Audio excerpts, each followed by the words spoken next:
இந்து சமய அறநிலையத்துறை கடந்த 5 ஆண்டுகளில் 12,931 திருக்கோவில்களில் 8,100 கோடி ரூபாய் மதிப்பீட்டிலான திருப்பணிகள் மேற்கொள்ளப்பட்டு 4,180 திருக்கோவில்களில் திருக்குட முழக்குகள் நடத்தப்பட்டுள்ளன.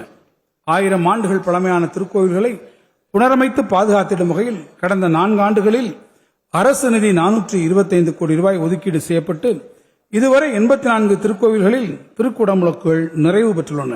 மேலும் ஒருங்கிணைந்த பெருந்திட்ட வரைவின் கீழ் மாஸ்டர் பிளான் திருச்செந்தூர், சமயபுரம், பழனி உள்ளிட்ட 19 முக்கிய திருக்கோவில்களில் 1,770 கோடி ரூபாய் மதிப்பீட்டில் திருப்பணிகள் மற்றும் அடிப்படை வசதிகள் நடைபெற்று வருகின்றன.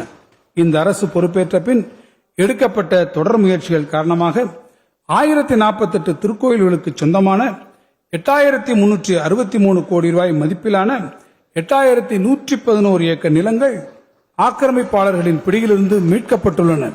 இந்த அரசு பொறுப்பேற்ற பின் நவீன நில அளவை கருவிகளின் மூலம் 2,34,715 ஏக்கர் திருக்கோவில் நிலங்கள் அளவீடு செய்யப்பட்டு திருக்கோவில் சொத்துக்கள் பாதுகாக்கப்பட்டுள்ளன. போதிய நிதி வசதி இல்லாத 19,000 திருக்கோவில்களுக்கு வைப்பு நிதி ஏற்படுத்தப்பட்டு குருகால பூஜைகள் நடைபெற்று வருகின்றன. இதுவரை இத்திட்டத்திற்கு 335 கோடி ரூபாய் அரசு நிதியாக வழங்கப்பட்டுள்ளது. திருக்கோவில் அர்ச்சகர்களுக்கு முதன்முறையாக மாதந்தோறும் 1,500 ரூபாய் ஊக்கத்தொகையாக வழங்கப்பட்டு வருவதோடு அவர்களின் குழந்தைகளின் உயர்கல்விக்காக இதுவரை 1,500 மாணவ மாணவியர்களுக்கு கல்வி உதவித் தொகையாக தலா 10,000 ரூபாய் வழங்கப்பட்டுள்ளது. திருக்கோவில் அர்ச்சகர்கள் மற்றும் பணியாளர்களுக்கான மாதாந்திர ஓய்வூதியம் 5,000 ரூபாயாகவும் மாதாந்திர குடும்ப ஓய்வூதியம் 2,500 ரூபாயாகவும் உயர்த்தி வழங்கப்படுவதுடன் ஓய்வூதியதாரர்கள் மற்றும் குடும்ப ஓய்வூதியதாரர்களுக்கு குடும்ப நல நிதி 4 லட்சம் ரூபாயாக உயர்த்தப்பட்டு உள்ளது.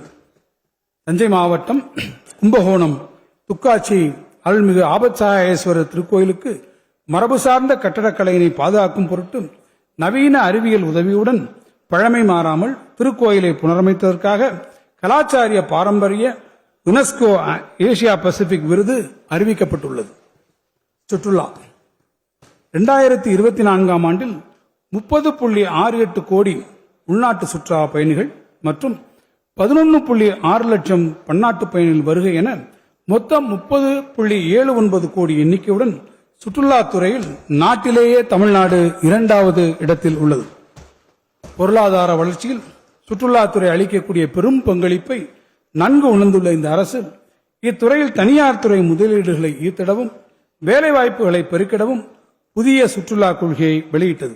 அண்மையில் மாமல்லபுரத்தில் நடைபெற்ற உலகளாவிய சுற்றுலா மாநாட்டில் 22,794 கோடி ரூபாய் முதலீடு செய்திட 127 முன்னணி நிறுவனங்களுடன் புரிந்துணர்வு ஒப்பந்தங்கள் மேற்கொள்ளப்பட்டுள்ளன. கடந்த ஆண்டு தமிழ்நாடு மருத்துவ மதிப்பு பயண உச்சி மாநாடு இந்த அரசின் பங்களிப்புடன் வெற்றிகரமாக நடைபெற்றது. தமிழ்நாட்டில் அதிகம் அறியப்படாத 22 சுற்றுலா தலங்களை மேம்படுத்த 100 கோடி ரூபாய் ஒதுக்கீடு செய்யப்பட்டு அதற்கான பணிகள் நடைபெற்று வருகின்றன. மயிலாடுதுறை மாவட்டத்தில் உள்ள புராதன நகரமான பூம்புகார் 24 கோடி ரூபாய் செலவில் புதுப்பிக்கப்பட்டுள்ளது.